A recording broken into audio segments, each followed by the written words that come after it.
స్టూడెంట్స్‌కి స్కూల్ పాఠశాలైతే, పేరెంట్స్‌కి స్కూల్ పేరెంట్స్‌శాల. ఈ గుండె ఆగిపోతే మనిషి చచ్చిపోయినట్టు కదా యాక్చువల్గా. హై క్వాలిటీ తిండి తింటున్నారు, ఎక్సర్సైజ్ లేకపోవడం వల్ల కొలెస్ట్రాల్ పెరిగి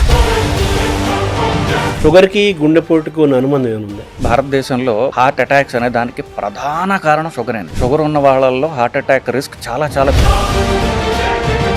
మనలో షుగర్ కానివ్వండి, షుగర్ వల్ల వచ్చే హార్ట్ అటాక్స్ 10 ఏళ్ళు తక్కువ వయసులో వస్తే తీవ్రంగా వస్తాయి.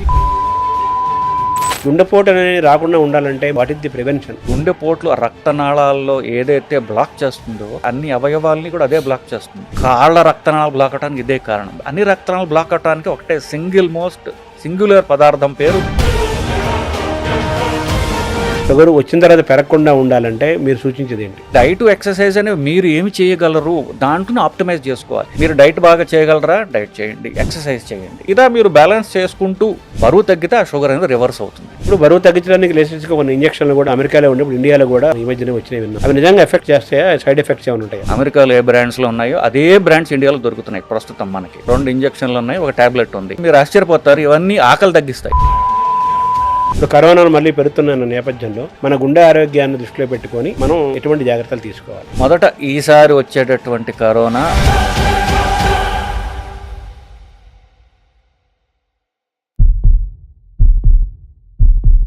నమస్కారం. మనతో పాటు డాక్టర్ మువ్వా శ్రీనివాస్ గారు ఉన్నారు. వారు ప్రఖ్యాత ప్రముఖ కార్డియాలజిస్టు. అయితే గుండెకు సంబంధించిన ఆరోగ్య జాగ్రత్తలు చెప్పడమే కాకుండా, అవగాహన కల్పించడమే కాకుండా, అనేక వ్యాధుల పట్ల కూడా ప్రజల్లో అవగాహన కలిగిస్తూ నిత్యము ప్రజల్లో ఓ చైతన్యాన్ని తీసుకొచ్చి ఆరోగ్యంగా ఉండటానికి, ఆరోగ్యం అంటే మానసిక ఆరోగ్యము, శారీరక ఆరోగ్యం పెంచడం కోసం వారంతా కృషి చేస్తున్నారు. ఈరోజు మన డాక్టర్ గారిని అడిగి ముందు గుండెకు సంబంధించిన ఆరోగ్యాన్ని గురించి తెలుసుకునే ప్రయత్నం చేద్దాం. నమస్కారం డాక్టర్ గారు. నమస్కారం శర్మ గారు. ఈ గుండె ఆగిపోతే మనిషి చచ్చిపోయినట్టు కదా యాక్చువల్గా అవునండి. డెఫినేషన్. గుండె పోటు అనేది చిన్నవాళ్ళకే వస్తుంది, యువకులకు కూడా వస్తుంది. దానికి ఏంటి కారణము? ఈ టెండెన్సీని ఎలా చూడాలి? దీని నుంచి మనం ఎలా ప్రివెన్షన్ ఏమైనా ఉందా? గుండె హార్ట్ అటాక్స్ అనేవి తక్కువ వయసులో రావడం అనేది పూర్తిగా నిజం కాదండి. అది అంటే అంతకుముందు వచ్చేవి, ఇప్పుడు కాస్త ఎక్కువగా తెలుస్తుంది జనాలకి. ఫోన్లోనే వీడియోలు రావడం వల్ల రికార్డ్ ఎక్కువ అవుతుంది. బేసికలీ నిజం చెప్పాలంటే అంతకుముందు కంటే ఇప్పుడు ప్రధానంగా స్మోకింగ్ అనేది చాలా తగ్గిపోయింది. కొంత పైన తరం వాళ్ళు స్మోకింగ్ ఎక్కువ చేసేవాళ్ళు. ఇప్పుడు దానివల్ల గవర్నమెంట్ చెప్పడం వల్ల కానివ్వండి, స్మోకింగ్ చాలా వరకు తగ్గిపోయింది. పెరిగిందల్లా షుగర్ పెరిగింది. ఎందువల్ల? అఫ్ కోర్స్ అంటే అంతకుముందు కూడా తక్కువే అనుకొని, ఇప్పుడు ఎక్సర్సైజ్ అనేది పూర్తిగా పోయింది. తిండిలో క్వాలిటీ పెరిగింది. సో హై క్వాలిటీ తిండి తింటున్నారు, ఎక్సర్సైజ్ లేకపోవడం వల్ల కొలెస్ట్రాల్ పెరిగి హార్ట్ అటాక్స్ పెరుగుతున్నాయి. కానీ ఇది పాపులేషన్ పెరిగితే హార్ట్ అటాక్స్ పెరగడం తప్ప తక్కువ వయసులో వాళ్ళకి సడన్గా హార్ట్ అటాక్స్ పెరిగిపోయాయి అనడం పూర్తిగా కరెక్ట్ కాదు. షుగర్కి గుండెపోటుకు ఉన్న అనుబంధం ఏముంది? భారతదేశంలో హార్ట్ అటాక్స్ అనే దానికి ప్రధాన కారణం షుగరేనండి. షుగర్ ఉన్న వాళ్ళల్లో హార్ట్ అటాక్ రిస్క్ చాలా చాలా పెరుగుతుంది. అంతేకాకుండా మనం పాశ్చాత్య దేశాల్లో చూసుకుంటే మనలో షుగర్ కానివ్వండి, షుగర్ వల్ల వచ్చే హార్ట్ అటాక్స్ 10 ఏళ్ళు తక్కువ వయసులో వస్తే తీవ్రంగా వస్తాయి. ఆ బ్లాక్స్ కూడా ఎక్కువగా పడుతుంది రక్తనాళాల్లో. సో మిగతా ప్రపంచంలో హార్ట్ అటాక్ క్యాపిటల్ అంటూ ఉందంటే అది ఇండియా. ఇండియాలో కూడా సౌత్ ఇండియా. ఎందుకంటే మనం షుగర్ ఎక్కువ ఉందంటే మన ఆచార వ్యవహారాల వల్ల బేసికలీ. సో షుగర్ పెరగడానికి హార్ట్ అటాక్స్ పెరుగుతున్నాయి. షుగర్ పెరగడానికి ఆచార వ్యవహారాలే కారణం ప్రధానంగా. అంటే ఆచార వ్యవహారాలు అంటే మన ఆహారం పాత్ర కూడా ఉంది అంటారా? ఇంకా ఏమైనా ఉంది? ఆహారం ప్రధాన పాత్ర అండి. ఎస్పెషల్లీ మన ఆంధ్రదేశం, తమిళనాడు కూడా తీసుకోవచ్చు. 3 పూట్ల రైస్ తినే కల్చర్ మనది. మన తిండిని ప్రోగ్రామ్ చేస్తుంది. మన తిండిలో రైస్ ఎక్కువగా ఉంటుంది. రైస్ ఎక్కువ, క్యాలరీస్ ఎక్కువగా ఉంటున్నాయి. దాన్ని ఖర్చు పెట్టడానికి ఎక్సర్సైజ్ మనం చేయడం లేదు. సో బరువు పెరగడం, షుగర్ పెరగడం ఇవన్నీ జరుగుతున్నాయి. సో ప్రధానంగా క్యాలరీస్ ఎక్కువ ఉన్న తిండి తినడం వల్ల షుగర్ నుంచి కొలెస్ట్రాల్ నుండి బ్లాక్ వచ్చి హార్ట్ అటాక్లు వస్తున్నాయి. సో మనం వెనక్కి తీసుకుంటే మన తిండిలో ప్రధానంగా క్యాలరీస్ ఎక్కువ వల్ల హార్ట్ అటాక్స్ వస్తున్నాయి. షుగర్ రాకుండా ఉండాలంటే ఏం చేయాలి? ప్రివెన్షన్. షుగర్ పెరగకుండా ఉండాలంటే ఏం చేయాలి వచ్చిన తర్వాత? షుగర్ ఇప్పుడు మనం దాన్ని వెనక్కి స్టెప్ బై స్టెప్ తీసుకొచ్చాం. చివరికి మన తిండిలో ఎక్కువగా ఉన్న క్యాలరీస్ అని అనుకుంటున్నామండి. సో మన తిండిలో క్యాలరీస్ అనేవి కార్బోహైడ్రేట్స్ అంటారు. వాటిల్లోంచి ప్రధానంగా క్యాలరీస్ వస్తాయి. మనం తినే తిండిలో క్యాలరీస్, కార్బోహైడ్రేట్స్ ఎక్కువ ఉన్న తిండిలు ఏంటంటే రైస్ ఒకటి, 2 చక్కెర అంటే చక్కెర, బెల్లము, స్వీట్స్ అన్ని దానిలోకి వస్తాయి. రైస్, చక్కెర. 3వది దుంపలు. నాలుగోది పళ్ళు. సో ఈ నాలుగిట్లో ఉండేటటువంటి క్యాలరీస్ ఎక్కువగా తినడం వల్ల 30 తర్వాత శరీరం పెరగడం ఆగిపోతుంది. సో దానికి తిండి అక్కర్లా. కానీ మన తిండి కంటిన్యూ అవుతుంటుంది అట్లాగే అదే మోతాదులో. సో ఎక్కువ క్యాలరీస్ ఏమవుతుంది ఫ్యాట్ కింద కన్వర్ట్ అయిపోయి అది కొలెస్ట్రాల్ అని పెరుగుతుంటుంది. సో మీరు అడిగిన క్వశ్చన్కి స్పెసిఫిక్గా చెప్పాలి అంటే మనం తినే తిండిలో రైస్ మిగతావి ఎక్కువ తినరు కాబట్టి పళ్ళు కానీ చాలా మంది రోజు తినకపోవచ్చు. షుగర్ ఏదో కొంచెం తినొచ్చు. దుంపలు అప్పుడు పెద్దవాళ్ళు ఎక్కువ అప్పుడు తక్కువ తింటారు. సో రైస్ ప్రధానంగా తగ్గించుకుంటే తిండిలో క్యాలరీస్ తగ్గుతాయి. తిండిలో క్యాలరీస్ తగ్గితే షుగర్ తగ్గుతుంది. సో మన జెనెటిక్స్, మన డిఎన్ఏ, మన ఆహారపు అలవాట్లు ఒక్కొక్క ప్రాంతానికి ఒక్కొక్క శీతోష్ణ పరిస్థితులు కానీ జీన్స్ కానీ ఒక్కొక్క ప్రాంతానికి ఒక్కొక్క రకమైన ఆహారాన్ని డిజైన్ చేశారు కదా. సో మనకు కూడా అలా డిజైన్ అవ్వబడిన ఆహారం కదా ఇది. దీన్ని మనం ఇప్పుడు తప్పుగా మనం చూడాలా, ఎలా చెప్పాలి? కరెక్టే. ఇప్పుడు మీరు సాహిత్యాభిమానులు శ్రీనాథుడు చాటువులు చెప్పాడండి. చిన్న చిన్న రాళ్ళు, చిల్లర దేవుళ్ళు, నాగులేటి నీళ్లు, నాపరాళ్ళు, సజ్జ జొన్న కూళ్ళు, సర్పంబులను తేళ్లు, పలనాటి సీమ పల్లెటూళ్ళు. ఆయన చెప్పింది ఏమిటి? నా పల్నాడులో ఆ రోజులు తినేది సజ్జ జొన్న. సో అది శ్రీనాథుడు 400 ఏళ్ల క్రితం వాడే కదా. సో మన ప్రధానంగా అట్లీస్ట్ ఆయన చెప్పిన ప్రాంతం చూసుకున్నా కూడా సజ్జ జొన్న ఎక్కువ తినేవాళ్ళు. అఫ్కోర్స్ తెలంగాణలో ఇప్పటికీ కూడా రైస్ కంటే పల్లెటూళ్ళలో చూసుకుంటే జొన్నలు ఎక్కువ తింటుంటారు. ఫస్ట్ ఎక్కువ ప్రధానంగా ప్రజలు తినేది సజ్జలు, జొన్నలు ఇట్లాంటివి తినేవాళ్ళు. కొంచెం చదువుకున్న వాళ్ళు, అప్పర్ క్లాస్ వాళ్ళు రైస్ తినడంతో అది ఫ్యాషన్ అయిపోయింది. సో రైస్ తినడం ఫ్యాషన్ లాగా అయిపోయి రైస్ ఎక్కువగా పెరిగిపోతూ వచ్చింది. ప్లస్ మనకి మంది రెండు సార్లు తినే కల్చర్. ఈ బ్రిటిష్ వాళ్ళు వచ్చి బ్రేక్ఫాస్ట్ అనేది ఇంట్రడ్యూస్ చేశాడు. సో 3 సార్లు తినడం అదొక ఫ్యాషన్ అయిపోయింది. ఆ ఫ్యాషన్ లో రైస్ తినడం అంటే ఇప్పుడు ఇడ్లీలు కానివ్వండి ఇవన్నీ కూడా రైస్ ప్రధానంగా చేసేవి రిలేటెడ్. సో 2 సార్లు తినే జొన్నలు పోయి 2 సార్లు రైస్ వచ్చి అది 3 సార్లు రైస్ అయిపోయింది. సో ఈ కల్చర్ మనం డిజైన్ చేసుకుంది కాదు. మనం డిజైన్ చేసుకుంది మనం కల్చరల్ ఫ్యాషన్ బట్టి పోయి ట్రెడిషనల్ తిండి మారిపోయి గత 300-400 ఏళ్ళుగా ఈ రైస్ ప్రధానమైనటువంటి తిండిగా రూపాంతరం చెందింది బేసికల్. దానివల్ల ఇప్పుడు ఈ అధిక బరువు, షుగరు పెరిగి హార్ట్ అటాక్లు పెరుగుతున్నాయి తప్ప మన ట్రెడిషనల్ తిండి మనం వదిలేసాం. అందువల్ల ఇది వస్తుంది అనేది నా అభిప్రాయం. మళ్ళీ గ్రీన్ రెవల్యూషన్ వచ్చిన తర్వాత ఈ మన ప్రాంతంలో రైసు, నార్త్ ప్రాంతంలో గోధుమలు, ఈ రెండు పెరిగినాయి గ్రీన్ రెవల్యూషన్లో భాగంగా. ఈ పెరిగిన తర్వాతనే షుగర్లు ఇవన్నీ పెరుగుతున్నాయి అని అంటున్నారు. సో మనదైన ఆహారం మళ్ళీ మనం తిరిగితే ఇప్పుడు మీరు చెప్పినట్టుగా సజ్జలు, జొన్నలు, రాగులు, ఆరికలు, కొర్రలు ఇటువంటి ఆహారం ఒకప్పుడు తినేవాళ్ళము కొన్ని వందల సంవత్సరాల క్రితము. 50 ఏళ్ళ క్రితం కూడా చాలా ప్రాంతాల్లో, పల్నాడు ప్రాంతాల్లో, చాలా ప్రాంతాల్లో, రాయలసీమలో, తెలంగాణలో 40 ఏళ్ల క్రితం కూడా తిన్నారు. ఆ ఆహారం మళ్ళీ మనం ఆహారాన్ని కానీ దాంట్లోకి వెళితే మళ్ళీ మన ఆరోగ్యాన్ని తిరిగి తెచ్చుకోవచ్చని అనొచ్చా మీ మాటల ద్వారా? నిస్సంశయంగా అండి. ఎట్లా అనుమానం లేకుండా మన ట్రెడిషనల్ అంటే ఇప్పుడు కాదు, మనం మీరు చెప్పినట్టుగా మన ట్రెడిషనల్ తిండికి మనం పోగలిగితే మనకున్న జాడ్యాలన్నీ పోతాయనేది నా అభిప్రాయం అండి. ఇప్పుడున్న నేపథ్యంలో లైఫ్ స్టైల్ డిసీజెస్ అంటున్నారు. ఎగ్జాక్ట్. మనం ఏ డిసీజ్ టచ్ చేసినా దానంటే లైఫ్ స్టైల్కి లింక్ చేస్తున్నారు కదా. అవును. ఇప్పుడు ఈ మారిన క్రమంలో లైఫ్ స్టైల్ని మనం మార్చుకోవటం సాధ్యమా? ఇటువంటి వాతావరణంలో కూడా మన ఆరోగ్యాన్ని ఎలా కాపాడుకోవాలి? సో దానికి ఒకటే ఎగ్జాంపుల్ చెప్తానండి. ఇప్పుడు నేను చాలా బిజీ, నేను కార్పొరేట్లో పనిచేస్తుంటా, మేనేజర్ని లేదా నేను డాక్టర్ని కావచ్చు, ఎవరైనా సరే నేను ఎంత బిజీగా ఉన్నానంటే పొద్దున 6 నుంచి రాత్రి 11 బిజీగా ఉన్నా. అందువల్ల నాకు హార్ట్ అటాక్ వచ్చిందంటే నాకు అర్థం లేదు కదా. సో మీరు ఏం పని చేసినా చివరికి మీరు ఆరోగ్యం పాడు చేసుకున్నంతగా ఉంటే ఆ పని మీకు హానికరం. బిజీగా ఉండొద్దు నేను చెప్పట్లా, పని తగ్గించుకోవాలని కూడా నేను చెప్పట్లా. మీరు ఎంత బిజీగా మీ స్కెడ్యూల్ మీరు పెట్టుకుంటారో ఆ స్కెడ్యూల్లో 1 గంట మీరు ఎక్సర్సైజ్ పెట్టుకోకపోతే మీకు మీరు హాని చేసుకుంటున్నారు కదా. మీరు ఆరోగ్యంగా ఉంటే మీ పని ఇంకా బాగా చేయగలరు. సో మీకు పని చేయడానికి బాగా ఎఫిషియెంట్గా ఉండడానికి భాగంగా మీ బాడీని కాపాడుకోవడం కూడా మీ ఎఫిషియన్సీలో భాగం. అది పెద్ద పెద్ద పొజిషన్స్లో ఉన్న వాళ్ళకైతే వాళ్ళ ఆరోగ్యం ప్రజలకు ఉపయోగం కాబట్టి వాళ్ళ చుట్టూ ఉన్న టీము వాళ్ళకి సంవత్సరాలు పరీక్షలు చేయడం, వాళ్ళకి బలవంతంగా ఎక్సర్సైజులు చేస్తుంటారు. అలాగే if you want to be busy or if you think you are efficient, మీరు నేను ఎఫిషియంట్ అనుకుంటే దానిలో బాగా ఎక్సర్సైజ్ ఉండాలి. అంటే ఫిజికల్ ఫిట్ బాడీలో ఫిట్ మైండ్ ఉంటుంది కాబట్టి.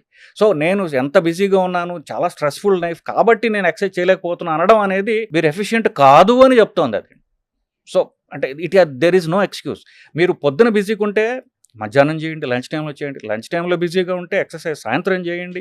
ఏదో ఒక టైంలో మీరు ఎక్సర్సైజ్ చేసి తీరాలి, లేదంటే మీరు అనారోగ్యం పాలవుతారని తథ్యం అండి. షుగర్లు రాకుండా ఉండాలంటే శాశ్వతంగా షుగర్ వచ్చిన తర్వాత పెరగకుండా ఉండాలంటే మీరు సూచించేది ఏంటి? సింపుల్ లెక్క అండి. బేసిక్‌గా మనం తినే తిండిలో క్యాలరీస్ ఎక్కువ ఉంటున్నాయి. ఆ క్యాలరీస్‌ని ఖర్చు పెట్టలేకపోతున్నాం మనం.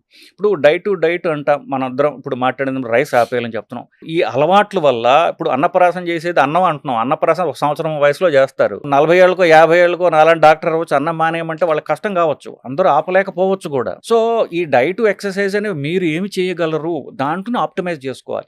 మీరు డైట్ బాగా చేయగలరా? డైట్ చేయండి. మీరు డైట్ చేయలేరు అనుకోండి, మీరు తగ్గించగలిగినంత మీరు తగ్గించుకోండి. ఎక్సర్సైజ్ చేయండి. సో ఈ 2 బ్యాలెన్స్ చేసుకుంటూ మనం బరువు తగ్గాలి.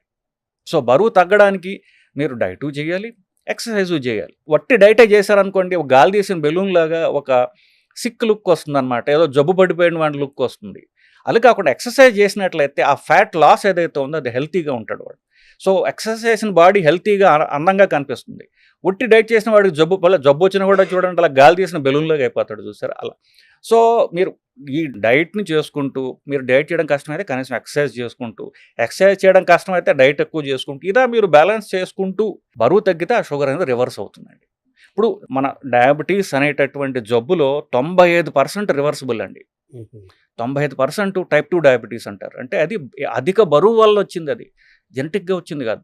So 95% reversible. ఇప్పుడు ఎవరెవరైతే డయాబెటీస్ రివర్స్ చేస్తాము అని అడ్వర్టైజ్ చేసుకుంటున్నారో చెప్తున్నారో వాళ్ళందరూ చివరికి ఎఫెక్టివ్గా చేసేది బరువు తగ్గించడమే. సో మీరు బరువు తగ్గించగలిగితే డిసీజ్ రివర్స్ అయిపోతుంది. ఇప్పుడు బరువు తగ్గించడానికి లేటెస్ట్గా కొన్ని ఇంజక్షన్లు కూడా మొత్తం అమెరికాలో ఉండే, ఇప్పుడు ఇండియాలో కూడా ఈ మధ్యనే వచ్చినాయి విన్నాం. అవును. అవి నిజంగా ఎఫెక్ట్ చేస్తాయా? సైడ్ ఎఫెక్ట్స్ ఏమైనా ఉంటాయా? నిజానికి బరువు తగ్గడానికి అమెరికా వాళ్ళకి ఏంటంటే అర్థమైపోయింది, జనాలు తిండి ఆపలేరు, ఎక్సర్సైజ్ చేయడం వీళ్ళ వల్ల కాదు, అది ఫిక్స్ అయిపోయాం. సో దీనివల్ల ఏమిటి, సో ఎక్సర్సైజ్ చేయలేరు, తిండి తగ్గించలేరు. కాబట్టి నిజం చెప్పాలంటే ఇప్పుడు 2 ఇంజక్షన్లు ఉన్నాయండి భారతదేశంలో ఈరోజు హైదరాబాద్లో అవైలబుల్. 2 ఇంజక్షన్లు ఉన్నాయి, ఒక ట్యాబ్లెట్ ఉంది. అమెరికాలో ఏ బ్రాండ్స్లో ఉన్నాయో అదే బ్రాండ్స్ ఇండియాలో దొరుకుతున్నాయి ప్రస్తుతం మనకి. ఇవన్నీ కూడా మీరు ఆశ్చర్యపోతారు, ఇవన్నీ ఆకలి తగ్గిస్తాయి. అంటే తిండి కట్టుకోవడం ఎంత కష్టమో అర్థమైపోయింది కదా. సో తిండి తగ్గించడానికి, ఆకలి తగ్గించడానికి 3 పనిచేస్తాయి. ఆకలి తగ్గితే బరువు తగ్గుతారు, బరువు తగ్గితే. కానీ ఇవి డెఫినెట్లీ ఇవి సైంటిఫికల్లీ ప్రూవెన్ ఎఫెక్టివ్ అండి, దీనిలో అనుమానం లేదు. నేనే చాలా మందికి కూడా రాస్తూ ఉంటాను. రైబెల్సస్ అనేటటువంటి ట్యాబ్లెట్ ఉన్నది, అలాంటిది విగోవిన్ ఇంజెక్షన్, ఇదే ఇంజెక్షన్ రూపంలో వస్తుంది, అది రాబోతోంది త్వరలో. మోంజారో అనేటటువంటి లేటెస్ట్ ఇంజెక్షన్, అది ప్రస్తుతానికి అవైలబుల్. ఇవి బరువు తగ్గిస్తానిలో effective, no doubt about it. నెలకి 1.5 కిలో నుండి 2 కిలోల దాకా బరువు తగ్గిస్తాయి ఇవి. సో ఇది ఎఫెక్టివ్ హెల్తీ వెయిట్ లాస్. ఇది మీరు సడన్గా 2 నెలల్లో ఏదో పెళ్ళి ఉంది, నేను సడన్గా బరువు తగ్గిపోవాలంటే అన్హెల్తీ వెయిట్ లాస్. సో నెలకి 2 కిలోలు తగ్గడం హెల్తీ వెయిట్ లాస్, అది క్రియేట్ చేస్తుంది. సో ఎవ్రీ మంత్ మీరు 2 కిలోలు తగ్గుతూ పోతుంటే మీరు 6 నెలలకో 7 నెలలకో సంవత్సరానికో మీరు ఎఫెక్టివ్గా హెల్తీగా మీరు ఎంత బరువు ఉండాలో అంత బరువు తీసుకొస్తాయి. అంటే మీరు చెప్పిన ఈ ట్యాబ్లెట్, ఈ ఇంజక్షన్ల ద్వారా మనకి ఆకలి తగ్గి తీసుకునే ఆహారం ఇంటేక్ తగ్గుతుంది, అవును, తద్వారా బరువు తగ్గుతారు అంటున్నారు. అవును, యావరేజ్ నెలకి 1.5-2 కేజీలు తగ్గుతారు. అవును, ఒక 6 నెలల పీరియడ్ సుమారుగా 5 to 10 కేజెస్ తగ్గుతారు. అవును. ఇది ఒక ఆరోగ్యమైన విధానంలో హెల్తీగా తగ్గటం అని అంటున్నారు కదా. అవునండి. మరి వ్యాయామం చేయక్కర్లేదా వాళ్ళప్పుడు? సో ఇప్పుడు ఈ ఎంతకాలం తీసుకోవాలి నెక్స్ట్ క్వశ్చన్. సంవత్సరం తీసుకున్నారు అనుకోండి, అంటే షుగర్ ఉన్నవాళ్ళు నిరంతరం తీసుకోవచ్చు, షుగర్ లేని వాళ్ళు సంవత్సరం ఇస్తాం. దాని తర్వాత ఇవి ఆపేస్తే మళ్ళీ తిరిగి వస్తుంది బరువు. ఎందుకంటే మన శరీర తత్వంలో, మన జీన్స్లో ఇంత బరువు ఉండాలి అని శరీరానికి ఉంటుంది. బేసికలీ తగ్గిన బరువు మళ్ళీ వస్తుంది. ఇన్ఫాక్ట్ మీరు ఆశ్చర్యపోతారు, బరువు తగ్గడానికి ఆపరేషన్ చేయించుకున్న వాళ్ళలో 84% మందికి 6 నెలల్లో పూర్తిగా బరువు వచ్చేస్తుంది. ఎందువల్ల ఇవి బండికి సర్వీస్ చేస్తాయి. మీరు లాంగ్ టర్మ్ బరువు తగ్గడం మళ్ళీ డైట్ అండ్ ఎక్సర్సైజ్ మీద ఆధారపడి ఉంటుంది. సో ఇంజెక్షన్ తీసుకుంటున్నారు, టాబ్లెట్ తీసుకుంటున్నారు, మీరు ఎక్సర్సైజ్ కూడా అలవాటు చేసుకుంటే ఆ వెయిట్ లాస్ ఏదైతుందో పర్మనెంట్గా ఉంటుంది. ఒకవేళ షుగర్ పోయి, బీపీ తగ్గిపోయి, కొలెస్ట్రాల్ తగ్గిపోయి, ఇవన్నీ ఏవైతే మీరు మంచి ఎఫెక్ట్స్ మీరు సాధించారో అవి పర్మనెంట్గా ఉండాలంటే ఎక్సర్సైజ్, వెయిట్ లాస్, తిండి మార్పి ఇవి తప్పవండి. మీరు చెప్పినట్టుగా ఇంజక్షన్లు తీసుకున్నా, టాబ్లెట్ వేసుకున్నా తగ్గుతారు, అవి ఆపేస్తే మళ్ళీ పెరుగుతారు. అవునండి. మీరు సర్జరీ చేయించుకున్నా తగ్గినట్టు కనిపిస్తారు, తగ్గుతారు, మళ్ళీ కొన్నకాలంగా మళ్ళీ పెరుగుతారు. ఇవి ఏమీ జరగకుండా ఉండాలంటే మన సహజమైన విధానంలో న్యాచురల్గా మన లైఫ్ స్టైల్ని మార్చుకుంటే మాత్రలు వేసుకోక్కర్లేదు, ఇంజక్షన్ చేసుకోక్కర్లేదు, సర్జరీ చేసుకోక్కర్లేదు. తప్పకుండా. That is the best method కదా. That is the best method, most effective method, most difficult method. ఎందుకంటే ఇప్పుడు నేను చెప్పినట్టుగా డైట్ చేయడం, ఎక్సర్సైజ్ చేయడం అనేది అన్నిటికంటే కష్టతరం అండి. చెప్పడం చాలా తేలిక, కానీ ఇప్పుడు ఎవరన్నా పేషెంట్తో మాట్లాడనుకోండి, బాగా మోటివేటెడ్గా ఉన్నారనుకోండి, 4 రోజులు చేస్తారు, ఆ తర్వాత మోటివేషన్ పోతుంది. వాళ్ళకి జిమ్కి డబ్బులు కడతాడు అని ఆ డబ్బు అలాగే ఉంటుంది, వీళ్ళు జిమ్కి పోరు. సో డైట్ ఎక్సర్సైజ్ అనేది మన యాటిట్యూడ్, మన ఆలోచన విధానం ఉంది చూసారా, అది కొంచెం బద్ధకంతో నిండి ఉన్నటువంటి ఆలోచన. బేసికల్ మనుషులందరూ అలాగే ఉంటారు చేసి, అది లాంగ్ టర్మ్ చేసుకోవడం అనేది యాక్చువల్ ఛాలెంజ్. శరీరాన్ని మన మనస్సుని కాదని నేను లాంగ్ టర్మ్ ఎక్సర్సైజ్ చేస్తాను అని అలవాటు చేసుకోవడం, దాన్ని ఎంజాయ్ చేయాలి బేసికల్. అప్పుడు లాంగ్ టర్మ్ చేయలేరు కదా. ఇప్పుడు డైట్ మార్పిడి చేసాము, అది ఎంజాయ్ చేయలేకపోతే వాళ్ళు లాంగ్ టర్మ్ డైట్ చేయలేరు. ఇన్ఫ్యాక్ట్ 80% డైట్స్ అన్నీ ఫెయిల్ అవుతాయి. ఎవరెవరు డైట్ గురువులు ఉన్నారో అన్ని ఫెయిల్యూర్ డైట్లే. ఎందువల్ల? మనిషికి ఇష్టమైనది పర్మనెంట్గా తింటాడు, నువ్వు అన్నం మానేసి అంటాడు. వాడికి అన్నం ఇష్టం, వాడు 2 నెలల కంటే మానలేడు. రకరకాల డైట్లు కూడా it has to be tailored to the person. వాళ్ళ ఇష్టాలతోటి మనం వర్క్ చేసుకుంటూ నీకు ఇష్టమైనవన్నీ తిను, రైస్ లేకుండా తిను అని చెప్పాను. వాడి క్లారిటీ వస్తుంది. ఓహో, మనస్సు ఈ విల్ నాట్ ఫీల్ డిప్రైవ్డ్. అప్పుడు లాంగ్ టర్మ్ చేయగలడు. సో ఈ కెన్ ఆ డైట్ ఎక్సర్సైజ్ కంటిన్యూస్గా చేసుకోగలరు. మీరు చెప్పినట్టు రైస్ తక్కువ తగ్గించుకుంటే సరిపోదా, పూర్తిగా మానేయాలంటారు? యాక్చువల్గా పూర్తిగా మానేస్తే మంచిదండి. బట్ వాళ్ళకి బాగా అలవాటు ఉన్నట్లయితే కనుక ఎంతవరకు తక్కువ తినగలిగితే, ఇప్పుడు రైస్ మానేసి ఇప్పుడు ప్రత్యామ్నాయం ఏం తినాలి అని బేసిక్లీ. సో ఆకలిగా ఉన్నట్లయితే ఎక్కువ కాలం చేయలేరు కదా. సో ప్రధానంగా మెయిన్ ఫంక్షన్ ఏంటంటే, వాళ్ళ main principle of weight loss is ఆకలిగా ఉండాల్సిన అవసరం లేదు. కష్టపడి మీరు సఫరింగ్లోకి పోతే ఎక్కువ కాలం చేయలేరు బేసిక్లీ. సో ఆకలిగా ఉండకుండా మీరేం తినాలి, రైస్ లేకుండా మీరేం తినాలి. రైస్ మీకు బాగా అలవాటు, ఆపుకోలేరు. ఆ రైస్ ఎంత తక్కువ తక్కువ, దాంతోపాటుగా మీరేం తింటారు, దాంతోపాటు కీన్వా తింటారా, గోధుమ తింటారా, జొన్నలు తింటారా, మీకు మీ ఇష్టాలు బట్టి మీరు దాన్ని మార్చుకోవచ్చు. సో అది పర్మనెంట్గా చేయగలరు. అంటే ఆకలిని తీర్చుకుంటూ ఎపటైట్ని మెయింటైన్ చేసుకుంటూ, ఎగ్జాక్ట్లీ అలాగే మనం నీరసం రాకుండా ఎనర్జెటిక్గా ఉంటూ, ఎగ్జాక్ట్లీ 4 తాలూకు యొక్క అభిరుచులని, ఆస్వాదాన్ని కూడా అనుభవిస్తూ ఆహారం డిజైన్ చేసుకోవడం అనేది ఛాలెంజ్. అది ఛాలెంజ్, అది ఇండివిజువలైజ్డ్. అందుకని నా దగ్గరకు వచ్చేసారు, సార్ మీకు డైట్ షీట్ ఇవ్వండి అంటారు. 200 గ్రాములు ఇడ్లీ, 30 గ్రాముల చట్నీ, ఒక 4 చుక్కల కాఫీ ఇట్లా రాసాం అనుకోండి, అవి ఎవరు మెజర్ చేస్తారు ఇంట్లో? జరిగే పని కాదు. సో వాళ్ళ ఇష్టాలతోటి వాళ్ళకి నేను చెప్తాను, ఇవి ప్రిన్సిపల్స్ అండి. మీ ఇష్టాలు మీరు డిజైన్ చేసుకుని దాని ప్రకారం ఈ ప్రిన్సిపల్స్ మీరు ఇన్కార్పొరేట్ చేసుకున్నట్లయితే మీరు లాంగ్ టర్మ్ చేయగలరు. మీరు లేదంటే ఇప్పుడు మీరు చేయలేరు ఎక్కువ కాలం అని చెప్తూ ఉంటారు. ఇప్పుడు ఇంటర్మీడియట్ ఫాస్టింగ్ అని ఒకటి వచ్చింది కదా, అది అని ఉపయోగపడుతుంది యాక్చువల్గా? సో ఇంటర్మీడియట్ ఫాస్టింగ్ అంటే ఒంటిపూట భోజనం అండి. సో ఇన్ఫ్యాక్ట్ మనకి సన్యాసులు చేసేది ఒంటిపూట భోజనమే. సో అదే ఇంటర్మీడియట్ ఫాస్టింగ్ అంటే. ఇంటర్మీడియట్ ఫాస్టింగ్ అంటే రోజుకి ఒకసారి తినడం, మిగతాదంతా కూడా కడుపు ఖాళీగా ఉంచుకోవటం, లేదా మీరు రైస్ కాకుండా మీరు ఏమైనా తినగలగడం. సో అలా చేసినట్లయితే ఎఫెక్టివ్ ఉండాలని అనుమానం లేదు. మీకు సైంటిఫిక్ రీజన్ చెప్పగలను. సైంటిఫిక్ రీజన్ ఏంటంటే, దానికి ఇప్పుడు మీరు ఏది తిన్నా కూడా అది పూర్తిగా బ్రేక్ డౌన్ అయ్యి కణాలకు వెళ్ళడానికి 12 గంటలు పడుతుంది. మీరు పొద్దున్న బ్రేక్ఫాస్ట్ 8ంటికి చేశారండి, ఆ తిన్న బ్రేక్ఫాస్ట్ పూర్తిగా అది కణాల్లో పోవడానికి రాత్రి 8 గంటలు అవుతుంది. మరి రాత్రి దాకా మరి వెయిట్ చేయట్లేదుగా. 10ంటికి ఒక కాఫీ, టీయో, మధ్యాహ్నం మళ్ళీ పూర్తి భోజనము, రాత్రి మళ్ళీ పూర్తి, అంటే ఇది పూర్తిగా సెల్స్లోకి వెళ్ళలేదు. 2 లోడ్లు ఆల్రెడీ పడిపోయాయి. సో మనం టైం ఇవ్వట్లా. సో 12 గంటలు గ్యాప్ ఇచ్చారనుకోండి, అప్పటికి ఇది తినదంతా శరీరంలోకి వెళ్ళిపోతుంది. అప్పుడు నెక్స్ట్ తీసుకోవచ్చు. ఈ 12 గంటల కంటే ఎక్కువ మీరు గ్యాప్ ఇచ్చారనుకోండి, అప్పుడు శరీరంలో, రక్తంలో క్యాలరీస్ లేవు. అదేం చేస్తుంది, ఉన్న ఫ్యాట్ కరిగించుకుంటుంది. అప్పుడు బరువు తగ్గుతారు మీరు. సో ఇది సైంటిఫిక్ ప్రిన్సిపల్ బేసిక్లీ ఇంటర్మీడియట్ ఫాస్టింగ్కి. సో 12 గంటలు మీరు పొట్ట ఖాళీగా ఉంచగలిగితే, రాత్రి 8ంటికి తిన్నారు మీరు, 12 గంటలు పొద్దున్న 8 దాకా ఏం తినరు, బ్రేక్ఫాస్ట్ డ్రాప్ చేశారనుకోండి, అప్పుడు మీ ఫ్యాట్ కరగడం స్టార్ట్ అవుతుంది. సో బ్రేక్ఫాస్ట్ ఆపేయడమే ఇంటర్మిటెంట్ ఫాస్టింగ్. అయితే ఇప్పుడు ఆహారం తీసుకోకపోతే గ్యాస్ ఫామ్ అవుతుంది అంటారు కొంతమంది, దాన్ని ఎలా చూడాలి? సో ఇప్పుడు నేను బ్రేక్ఫాస్ట్ ఆపేసేయండి, ఇది ఇంటర్మీడియట్ ఫాస్టింగ్. ఇంటర్మీడియట్ ఫాస్టింగ్ అనేది సైంటిఫిక్ టర్మ్, చాలా మందికి మాట. సో బ్రేక్ఫాస్ట్ ఆపేయడం ప్రాక్టికల్లీ. ఇప్పుడు ఇది ఒక చిన్నప్పటి నుంచి ఒక 40-50 ఏళ్ళు ఎంత వాళ్ళ వయసు బట్టి అది అలవాటైనటువంటిది. పొట్టకి పొద్దున్న 8ంటికి లోడ్ పట్టడం అనేది దానికి అలవాటు అయిపోయింది. సో అది వేయలేదనుకోండి, అది గోల పెడుతుంది. అవసరం కొద్ది కాదు, అలవాటు బట్టి. సో అలవాట్లు మనకు హానికరమైనప్పుడు అలవాట్లు మార్చుకోవాలి కదా. సో అది కొంతకాలం, 1 నెలలో 2 నెలల్లో మీ అలవాట్లు బట్టి అది కొంచెం మొరాయిస్తుంది, కానీ దానికి మంచిది కాబట్టి మనం చేసి తీరాలి. సో గ్యాస్ పట్టడం, ఉబ్బరంగా ఉండడం, ఇట్లాంటివన్నీ కూడా మెల్లగా సర్దుకుంటాయి బేసిక్గా. మన శరీరానికి మనం ఏది అలవాటు చేస్తే మెల్లగా దానికి అలవాటే ఒక సులక్షణం ఉంది. సరే, చెడు చెప్పారు మీరు, మంచి కూడా ఉంది కదా. మన శరీరానికి మనం ఏది అలవాటు చేస్తే అది ఆటోమేటిక్గా అలవాటు అయిపోతుంది అది. కాబట్టి ఆ ప్రాక్టీస్లో మనం నార్మల్సీకి వచ్చేస్తాం with no time. That's positive sign. So ఇప్పుడు షుగర్ రాకుండా ఉండాలంటే మీరు సూచించే ఆహారం ఏమైనా ఉందా? సో షుగర్ రాకుండా ఉండాలంటే మీ బరువు చూసుకుంటూ ఉండండి. మీ బరువు అనేది మీ హైట్ బట్టి ఉంటుందండి. 30 వయసు దాకా జనరలీ కొంతవరకు ఏదో ఒక రూపంలో కాస్త శరీరం గ్రోత్ అంటూ జరుగుతూ ఉంటుంది. దాని తర్వాత గ్రోత్ పూర్తిగా ఆగిపోతుంది. అక్కడి నుంచి బరువు పెరగడం మొదలెడతారు. సో మీ హైట్ మీరు మెజర్ చేసుకొని దాన్ని సెంటీమీటర్స్లోకి మార్చుకుని, ఫర్ ఎగ్జాంపుల్ 5 ఫీట్ ఎవరన్నా హైట్ ఉన్నారనుకోండి, వాళ్ళు 150 సెంటీమీటర్లకి వస్తుంది. సో 150లో 100 తీసేయండి, 50 మిగిలింది. సో 5 ఫీట్ ఉన్నవాళ్ళు 50 కిలోలు ఉండాలి ఐడియల్గా. సో మీ హైట్, ఇది సింపుల్ లెక్క, కాంప్లెక్స్ లెక్కలు ఉన్నాయి, సింపుల్గా జనాలు అర్థం అవ్వడానికి. మీ హైట్ బట్టి మీ వెయిట్ ఉంటుంది. మీ హైట్ని సెంటీమీటర్స్లో చూసుకుని దానిలో 100 తీసేస్తే మిగిలేది మీ ఐడియల్ వెయిట్. ఆ వెయిట్కి దరిదాపుగా అటు ఇటు మీరు మెయింటైన్ చేసుకుంటున్నా కూడా మీరు బరువు పెరగరు. అది మెయింటైన్ చేయగలిగితే షుగర్ రాదు. ఇప్పుడు అది ఏజ్ని బట్టి కూడా మారదా ఆ వెయిట్? అన్ని ఏజ్లకి 100 తగ్గించడమేనా? సో ఏజ్ ఇప్పుడు 30 ఏళ్ల వాడికి రూపంలో, 60 ఏళ్ల వాడికి రూపంలో తేడా ఏంటంటే 30 ఏళ్ళ వాడు సన్నగా ఉంటాడు, 60 ఏళ్ళ వాడు లావుగా ఉంటాడు. ఎందువల్లంటే 30 ఏళ్ల తర్వాత మెటబాలిజం స్టార్ట్స్ ఫెయిలింగ్. మెటబాలిజం తగ్గిపోతూ ఉంటుంది. సంవత్సరానికి 1% వాళ్ళ లంగ్ కెపాసిటీ, వాళ్ళ మజిల్ కెపాసిటీ తగ్గిపోతూ ఉంటుంది. అది న్యాచురల్. ఇంకా అంటే నేచర్కి మనతో అవసరం లేదు. అంటే 60 ఏళ్ళకి మీరు చెప్పిన 30% తగ్గిపోతుందా? 30% తగ్గిపోతుంది. అంటే సంవత్సరం పర్సెంట్ అంటే 1% తగ్గిపోతూ పోతుంది. వాడు 90 ఏళ్ళు జీవిస్తే 60% తగ్గిపోతుంది. అందుకనే ఎల్డర్లీ వాళ్ళకు వీక్గా ఎందుకుంటారు? ఇప్పుడు 30 ఏళ్ల వాడి కంటే 60 ఏళ్ల వాడు బలం తక్కువ ఎందుకుంటాడు, లావు ఎందుకు ఎక్కువగా ఉంటాడు? అన్నిటికీ ఒకటే ఆన్సరు, మీ మెటబాలిజం ఫెయిల్ అవుతోంది. ఫెయిల్ అవ్వకుండా చూసుకోవడానికి వ్యాయామం ఒకటే మార్గము.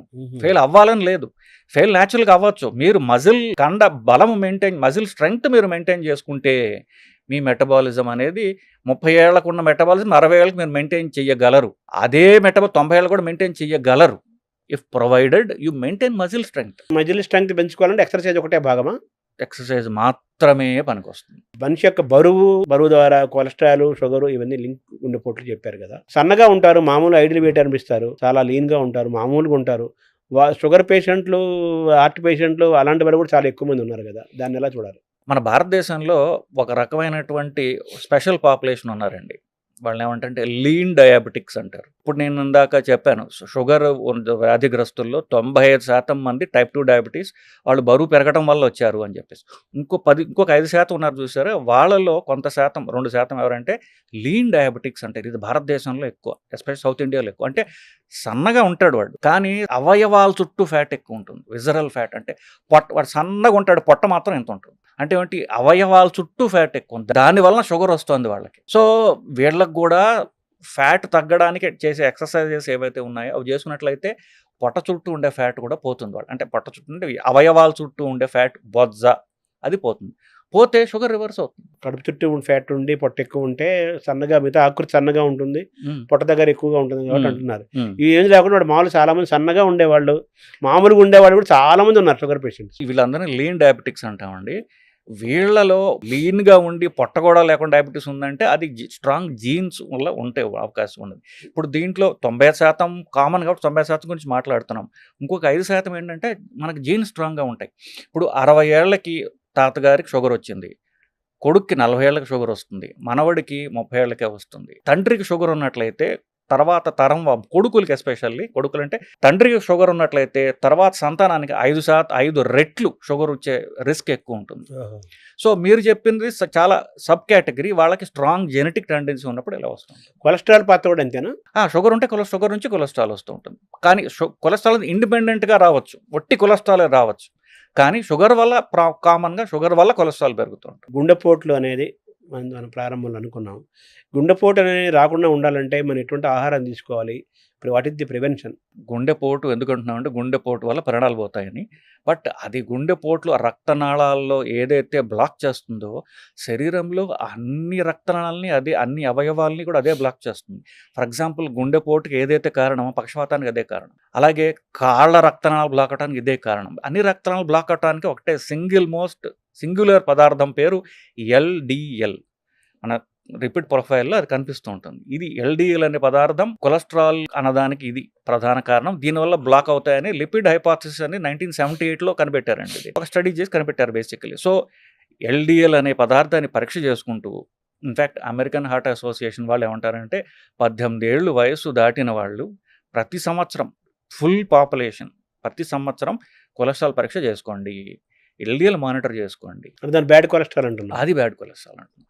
అది మీరు ఒక గంట కనిపెడుతూ దాన్ని మీరు 120 కంటే తక్కువ మెయింటైన్ చేసుకుంటూ మీరు ఎక్సర్సైజ్ చేయండి, డైట్ చేయండి, మీరు ఏం కావాలంటే అది చేసుకోండి. అది చేసుకుని 120 కంటే దాటకుండా చూసుకుంటే మీకు హార్ట్ అటాక్ మీకు రాదు. సో బ్యాడ్ కొలెస్ట్రాల్ రాకుండా తగ్గించుకుంటూ పెరగకుండా చూసుకోవడం ముఖ్యమన్నారు. గుడ్ కొలెస్ట్రాల్ పెంచుకోవడం కూడా ఇంపార్టెంట్ కదా. గుడ్ కొలెస్ట్రాల్ పెరిగితే బ్యాడ్ కొలెస్ట్రాల్ అది చాలా వరకు బ్యాలెన్స్ చేస్తుందండి. ఆ గుడ్ కొలెస్ట్రాల్ పెరగటం ఎలా అనేది ప్రధాన అంశం. ఇప్పుడు గుడ్ కొలెస్ట్రాల్ పెరగడానికి ఎక్సర్సైజ్ చాలా ఉపయోగపడుతుంది. అంటే ఎస్పెషల్లీ లాంగ్ డిస్టెన్స్, అంటే ఎక్కువ దూరం నడవడం, ఎక్కువ దూరం సైకిల్ తొక్కడం, ఎండ్యూరెన్స్ స్పోర్ట్స్, వీటి వల్ల ఎల్డిఎల్ పెరుగుతుంది. కొన్ని రకాలైన ఫుడ్స్ తినడం ద్వారా గుడ్ కొలెస్ట్రాల్ పెరుగుతుంది.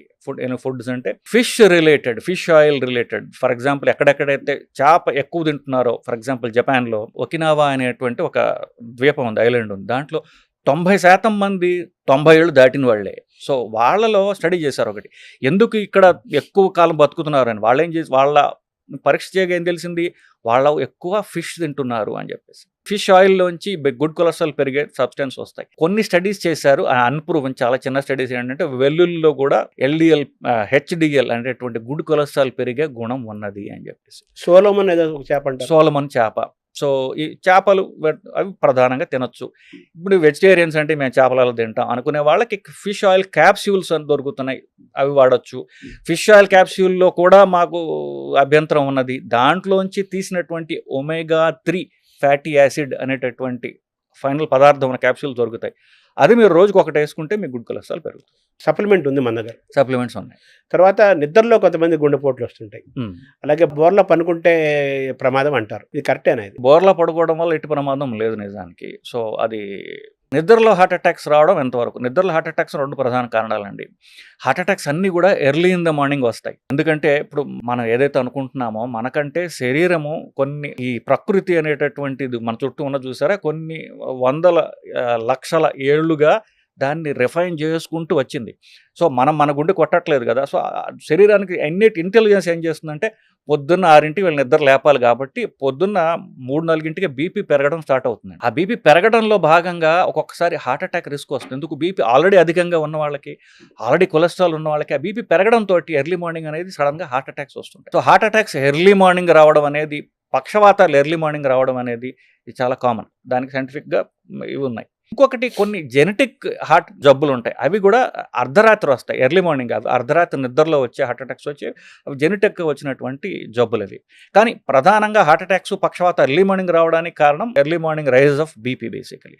సో ఆల్రెడీ బీపీ ఎక్కువ ఉందనుకోండి, ఇంకా పెరిగి హార్ట్ అటాక్ వస్తుంది. సో బీపీ కనుక మనం కంట్రోల్ చేసుకుంటూ ఉంటే, ఎస్పెషల్లీ నైట్ బీపీ తక్కువ ఉన్నట్లయితే ఎర్లీ మార్నింగ్ హార్ట్ అటాక్స్, పక్షవాతాలు మనం నివారించవచ్చు. అంటే కొలెస్ట్రాల్ కూడా నైట్ టైం ఎక్కువ వర్క్ చేస్తుంటుంది అంటే అది కరెక్ట్ అండి? కొంతవరకు కరెక్ట్ అండి. అది కొలెస్ట్రాల్ అనేది రాత్రిపూట తయారవుతుంది లివర్లో, కాబట్టి కొలెస్ట్రాల్ టాబ్లెట్ రాత్రి ఇస్తారు. సో మామూలుగా ఇచ్చే కొలెస్ట్రాల్ టాబ్లెట్లు అంటే పాత కొలెస్ట్రాల్ టాబ్లెట్లు రాత్రి ఇవ్వమని చెప్పేవాళ్ళం. కొత్తవి అయితే ఎప్పుడు తీసుకున్నా పర్వాలేదు అంటే, ఎందుకంటే రోజంతా పనిచేస్తుంది కాబట్టి. బట్ ఐడియల్లీ ఇప్పటికీ కూడా కొలెస్ట్రాల్ టాబ్లెట్ నైట్ తీసుకోండి అనడానికి కారణం మీరు చెప్పిన పాయింట్. సరే, పొద్దున్న మన నిద్ర లేచిన వెంటనే తెల్లారుజామున వస్తుంటాయి, సడన్గా కొంతమంది గుండెపోట్లు వస్తాయి. సరే, కొంతమంది గుండెపోటు రాకపోయినా కానీ మనం కొంచెం నివారణ చేసుకోవాలి అంటే, పొద్దున్న లేచిన వెంటనే మనం ఇమీడియట్గా ఏం చేయాలి, ఏం చేయకూడదు? ఇప్పుడు గుండెపోటు రావడానికి కారణాలు ఎప్పుడు ఒకటే ఉంటాయండి, షుగరు, బీపీ, కొలెస్ట్రాల్ ఇట్లాంటివి, స్మోకింగ్. వీటిని కంట్రోల్ చేసుకుంటే గుండెపోటు రిస్క్ తగ్గుతుంది బేసికలీ. కానీ మీరు చెప్పిన పాయింట్, మీరు స్పెసిఫిక్ క్వశ్చన్ అడిగారు కాబట్టి, ఇప్పుడు చాలా మంది ఏం చేస్తారంటే, వాళ్ళకి ఎర్లీ మార్నింగ్ టాయిలెట్ వస్తుంది, టాయిలెట్ వస్తే అదే నిద్రలో లేచి టాయిలెట్కి వెళ్తారు, అదే సగం నిద్రలోనే మూత్రం కానివ్వండి మల విసర్జన చేస్తూ ఉంటారు బేసికలీ. ఇప్పుడు మూత్ర విసర్జన ఎస్పెషల్లీ చేసినప్పుడు ఫుల్ బ్లాడర్ ఉంటుంది నైట్, అది సడన్గా ప్రెషర్ తగ్గడం వల్ల బీపీ తగ్గుతుంది. సో బీపీ తగ్గి కళ్ళు తీరి పడిపోతుంటారు, కళ్ళు తీరి పడిపోయి కాంప్లికేషన్లు వస్తూ ఉంటాయి. బాత్రూంలో పడిపోయాడు, లో బీపీ రావడం వల్ల. సో చిన్న చిట్టగా ఏంటంటే, ఏ వయసు వాళ్ళైనా సరే, మీరు మంచం నుంచి లేచినప్పుడు వెంటనే ఫస్ట్ నుంచోకుండా ఒక్క అర నిమిషమో మంచం మీద కూర్చోండి, మీరు బ్యాలెన్స్గా ఉన్నారా ఏమిటో చూసుకోండి, చూసుకుని నుంచుని మళ్ళీ చూడండి. సో నేను am I fit to walk first, మీరు అంతా బాగుంది అనుకున్నప్పుడే మీరు బాత్రూమ్కి వెళ్ళండి. నేను పెద్దవాళ్ళ గురించి మాట్లాడట్లా, నా మిత్రుడు ఒక కార్డియాలజిస్ట్, అతను 40 ఉంటాయేమో, సో అతను ఇలాగే సడన్ పొద్దున 5ంటికి టాయిలెట్కి వెళ్ళాడు, కళ్ళు తిరిగి పడిపోయి బుర్ర దెబ్బ తగిలి కుట్లు వేసుకోవాల్సిన పరిస్థితి వచ్చింది. So simple method. సో మీరు లేచినప్పుడు ఒక్క క్షణం కూర్చోండి, అంతా బాగుందంటే నుంచుని ఒక క్షణం ఆగండి, అప్పుడు నడవండి. టాయిలెట్కి వెళ్ళేటప్పుడు కూర్చుని వెళ్ళడం సేఫ్. ఇప్పుడు ఆల్రెడీ బీపీ తక్కువ ఉంటుంది, రాత్రి యూరినేషన్ ఇంకా తగ్గిపోయింది అనుకోండి, కళ్ళు తిరిగి పడతారు. సో కూర్చుని ఉంటే యువర్ సేఫర్. ఇప్పుడు కరోనా మళ్ళీ పెరుగుతున్న నేపథ్యంలో మన గుండె ఆరోగ్యాన్ని దృష్టిలో పెట్టుకొని మనం ఎటువంటి జాగ్రత్తలు తీసుకోవాలి? మొదట ఈసారి వచ్చేటటువంటి కరోనా అంత ప్రమాదకరమైన ప్రాణాంతకమైన కరోనా కాదు. బట్ స్టిల్ మనకి రాకుండా ఉండాలంటే మాస్క్ వేసుకోండి. ఇన్ఫాక్ట్ గవర్నమెంట్ రెగ్యులేషన్ మాస్క్ కూడా అక్కర్లేదు అంటున్నాయి. కానీ ఎవరైతే దగ్గుతున్నారో తుమ్ముతున్నారో వాళ్ళకి కాస్త దూరంగా ఉండండి. మీకు జ్వరం వచ్చినట్లయితే మిమ్మల్ని మీరు మిగతా వాళ్ళకి దూరంగా ఉంచుకోండి. ఎస్పెషల్లీ పెద్దవాళ్ళు ఇంట్లో ఉండొచ్చు, పేషెంట్స్ ఇంట్లో ఉండొచ్చు. ఆ 2 రోజులు కాస్త మాస్క్ అయినా వేసుకోండి. ఈ మాత్రం చేస్తే మీకు కరోనా రాకుండా మీరు కాపాడుకోగలరు. ఫస్ట్ డేంజరస్ వైరస్ కాదు కాబట్టి మనకి రాకుండా చూసుకోవడానికి, మన నుంచి ఇంకొకరికి పోకుండా ఉండడానికి మాస్క్ ఒకటే సరండి. ఇప్పుడు షుగర్ పేషెంట్లు, బీపీ పేషెంట్లు ఇలాంటి వాళ్ళు ఇంకొంచెం కేర్ఫుల్గా ఉండాలి కదా. షుగర్ బీపీ వల్ల మిగతా ప్రాబ్లమ్స్, గుండె, కిడ్నీ, బ్రెయిన్ ఇట్లాంటి ప్రాబ్లమ్స్ వచ్చిన వాళ్ళు మాత్రం, ఎందుకంటే వాళ్ళు జాగ్రత్తగా ఉండాలి. షుగర్ ఇట్ సెల్ఫ్ మీరు చెప్పినట్టుగా కొంతవరకు మన రోగ నిరోధక శక్తిని తగ్గిస్తుంది, ఎస్పెషల్లీ అన్కంట్రోల్డ్ షుగర్. సో వీళ్ళు తుమ్ములు దగ్గులు వాళ్ళకి దూరంగా ఉండండి. సో ఎస్పెషల్లీ మీరు క్లోజ్డ్ స్పేసెస్, ఒక లిఫ్టో, ఒక కారో, ఒక బస్సో, ట్రైనో ఉన్నప్పుడు అంతా అది ఒక ఏసీ పెట్టిలాగా ఉంటుంది. అది ఆ పెట్టిలో తుమ్ములు దగ్గులు నడుస్తూ ఉంటాయి. మన వాళ్ళకి మనం నోటికి అడ్డం పెట్టుకోవాలన్న అంగిత జ్ఞానం ఉండదు. అందరూ మొహల మీద దగ్గుతుంటారు. వాళ్ళని ఆపలేము, మనకి మనం ప్రొటెక్ట్ చేసుకోవాలి. సో ఈ రోగ నిరోధక తక్కువ ఎవరైతే ఉంది అనుకుంటున్నారో, రిస్క్ ఫ్యాక్టర్స్ ఉన్న వాళ్ళు మీరు మాస్క్ వేసుకోవడం ద్వారా మిమ్మల్ని మీరు కాపాడుకోగలరు. థ్యాంక్ యూ డాక్టర్ గారు. చాలా క్లుప్తంగా, చాలా సరళంగా అందరికి అర్థమయ్యేటట్టు చాలా విషయాలు చెప్పారు. ఇంకొక సందర్భంలో వేరే టాపిక్స్ మాట్లాడదాం. చాలా థ్యాంక్ యూ డాక్టర్ గారు. నమస్కారం. నమస్కారం.